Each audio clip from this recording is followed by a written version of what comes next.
പറഞ്ഞോളൂ. പേര് അശോകൻ. എവിടെയാണ് താമസം? വിവാഹം കഴിഞ്ഞിട്ട് അശോകൻ വിവാഹം കഴിഞ്ഞിട്ട് എത്ര നാളായി? ഞാനിപ്പോ വിവാഹം കഴിഞ്ഞിട്ട് ഇപ്പൊ ഒരു 10-20 കൊല്ലത്തിൽ മേലെയായിട്ടുണ്ടോ. 20 വർഷത്തിന് മേലെയായി. ഈ 20 വർഷത്തിനുള്ളിൽ എത്ര പ്രാവശ്യം ഭാര്യനെ തല്ലിയിട്ടുണ്ട്?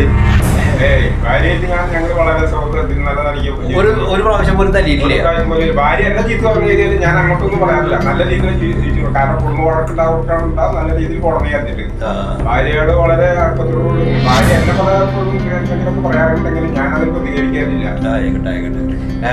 മാള കെട്ടിച്ചയച്ചു. ഒരു മാളാണുള്ളത്. അവർക്ക് 2 പിള്ളേരുണ്ട്. അവര് നല്ല നിലയ്ക്ക് ജീവിക്കുന്നത്. നല്ല ജോലിക്ക് പോകുന്നുണ്ട്. അവൻ ആത്മാർത്ഥമായിട്ട് കുട്ടികളെ നോക്കിട്ട് അവന്റെ വീട്ടിലെ കാര്യങ്ങൾ നോക്കുന്നുണ്ട്. എന്റെ വീട്ടിലെ കാര്യങ്ങളും എന്നോട് ജോലിക്ക് പോകണ്ടെന്ന് വരെ പലവട്ടം പറഞ്ഞത് ഞാൻ അതിന് സമ്മതിക്കില്ല. കാരണം നമുക്ക് പറ്റാവുന്ന രീതിയിൽ ആരോഗ്യമുള്ളിടത്തോളം കാലം ജോലി ചെയ്യാൻ പറ്റില്ലാണ് ഞാൻ കണക്കൂട്ട് ചെയ്യുന്നത്. അത് കാരണം വരുമോന്റെ ഒരു അവൻ എല്ലാത്തിനും അത്ര ആത്മാർത്ഥമായിട്ടാണ് മകന്റെ ഭാര്യയാണ്. അവൻ എവിടെ ജോലി ചെയ്യുന്നത്? അവൻ ഖത്തറില്.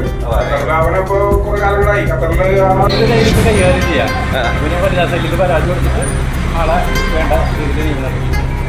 Okay, thank you sir. കൂട്ടാക്കിയിട്ട് നമ്മൾ വീട്ടുകാർ തമ്മിൽ എല്ലാവരും വിളിച്ച് വരുത്തിയിട്ട് ആളൊന്ന് ഉപദേശിച്ച് നോക്കുക.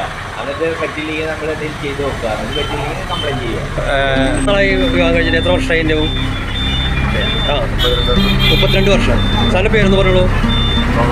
ഇവിടെ അല്ലേ? മാപ്രാമത്തല്ലേ? ഈ 32 വർഷത്തിനിടയ്ക്ക് എപ്പോഴെങ്കിലും ഭാര്യനെ തല്ലിയില്ല? ചീത്തല്ലേ പറയുള്ളൂ? വഴക്ക് പറയും. തല്ലണ ഒരു ഭർത്താവിനെ കുറിച്ച് എന്താണ് താങ്കളുടെ അഭിപ്രായം? അല്ല, നമ്മുടെ അഭിപ്രായം പറഞ്ഞോളൂ. അല്ല, നമ്മുടെ അഭിപ്രായം പറഞ്ഞോളൂ. എന്താ ചെയ്യണ്ടേ? എന്താ ചെയ്യുക? മനസ്സിലാക്കുക.